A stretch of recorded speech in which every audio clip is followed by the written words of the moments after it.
మళ్ళీ అదే గతులు వచ్చినాయి రైతులకి. నీళ్లు లేవు, కరెంటు లేదు, పెట్టుబడులు లేవు. వాళ్ళు ఇస్తాన్న హామీలు అన్నీ ఆవిరైపోయినాయి. ఒకటి కాదు, రెండు కాదు. ఆయన ఇస్తాన్ని ఏ హామీ అమలు కావట్లేదు.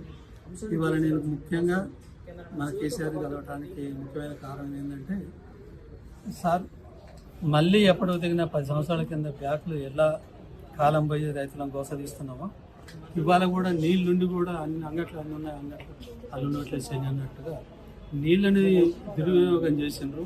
సద్వినియోగం చేసుకోలేకపోయాను. మన దాకా కూడా ప్రాజెక్టులు అన్ని నిండి అలుగులు పోసినటువంటి ప్రాజెక్టులు చివరికి 2 నెలల వ్యవధిలోనే మొత్తం పూర్తిగా ప్రాజెక్టులన్నీ అడుగంటిపోయినాయి. పంటలు పండక ముందే ఇప్పుడు అన్ని పంటలన్నీ నోటికాడికి వచ్చి పొట్ట దశలో ఉన్న పైరు మొత్తం ఎండిపోతున్నాయి.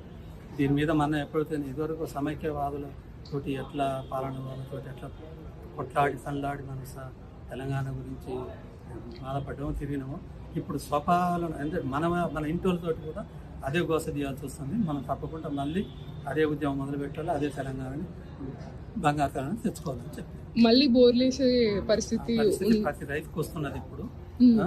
అప్పుడు బోర్లు బండి 10 ఏళ్ల పాటు బోర్లు బండి మందులు ఇచ్చిన వాళ్ళం కాదు.